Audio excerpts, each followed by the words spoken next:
Bonjour, c'est sous le regard bienveillant d'Austine que je vais, de chez moi, tenter de répondre à l'une ou l'autre des questions que j'ai l'habitude de recevoir. Une de ces questions habituelles, c'est « Est-ce qu'il m'aime ? Est-ce qu'il m'aime ?» Bon, à cette question, instinctivement, je vais répondre non.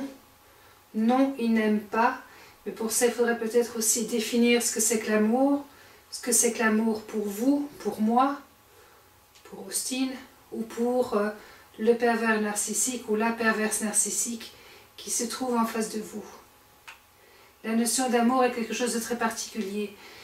Là, en tout cas pour moi, en ce qui me concerne, l'amour, c'est un partage.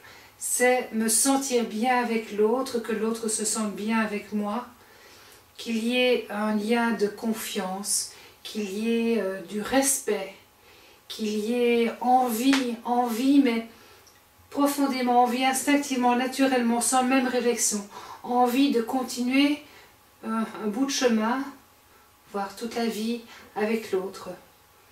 Aimer, c'est regarder dans la même direction et avancer main dans la main. L'amour avec le manipulateur, c'est tout autre chose. Le manipulateur va donner l'impression, va jouer un rôle, va faire illusion, va nous faire croire qu'il nous aime. Il y arrive tellement bien que nous échafaudons des tas de projets auxquels dans un premier temps il va acquiescer, il va aller dans notre sens, et ce qui va alimenter notre cerveau de victime, notre cerveau d'illusion, notre fantasme, et va nous inscrire de plus en plus dans cette relation, dans ce lien que nous croyons être un lien d'amour.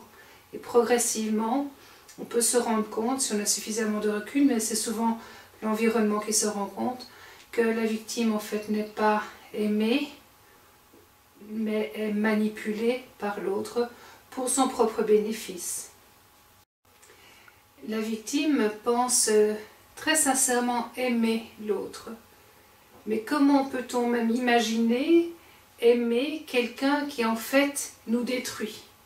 Comment peut-on imaginer aimer quelqu'un qui crée en nous une tension de plus en plus permanente, une angoisse qui nous isole de l'environnement, qui progressivement, au-delà de la phase de séduction, nous rabaisse, qui nous met dans une position de soumission, d'objet sexuel ou autre.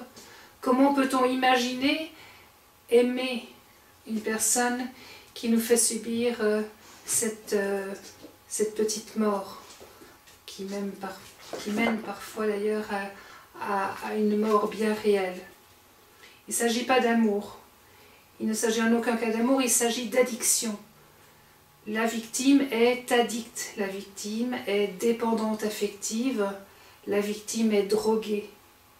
La victime a besoin de son bourreau qui a réussi à lui faire croire qu'elle n'est rien sans lui, qu'elle ne peut plus avancer, qu'elle ne peut plus respirer, qu'elle ne peut pas travailler, qu'elle ne peut pas décider sans lui.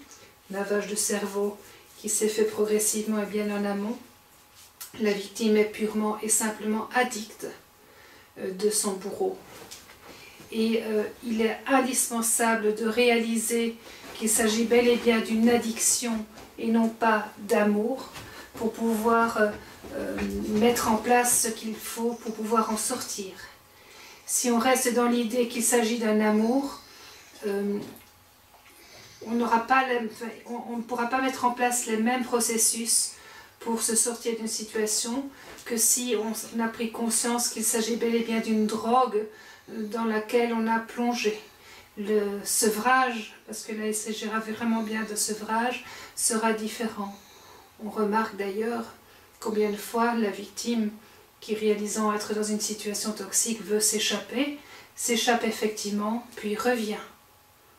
Combien de fois on voit l'homme ou la femme victime se faire insulter, se faire rabaisser, même parfois devant une tierce personne, mais revenir, mais malgré tout avoir un rapport sexuel le soir même et on passe l'éponge. L'ennui, c'est qu'on passe l'éponge, ça veut dire que le manipulateur, le bourreau, pour lui, on vient valider le fait qu'il peut aller jusque-là dans son processus de destruction. On lui a donné l'autorisation d'aller jusque-là dans son processus de destruction à notre égard. Alors non, il ne s'agit absolument pas d'amour, et je pense même que dès le départ, il ne s'agit pas d'amour. La manière dont débute une relation avec un manipulateur pervers est très particulière. Vous le savez comme moi, les choses vont toujours très très vite, c'est très très fort, comme un coup de foudre, sauf que c'est un coup de foudre qui détruit et qui ne va pas porter. Donc non, définitivement ce n'est pas de l'amour, c'est une addiction et rien d'autre. Pour se libérer de cette addiction, il va falloir mettre en place un protocole d'accompagnement cohérent qui tient compte de cette faiblesse de la victime, de ses forces aussi, et qui va tenir compte du fait que bien souvent il s'agit d'une double addiction. Le manipulateur est addict, a besoin de sa victime, la victime est addicte du manipulateur, elle en a besoin, ne fût-ce que pour respirer.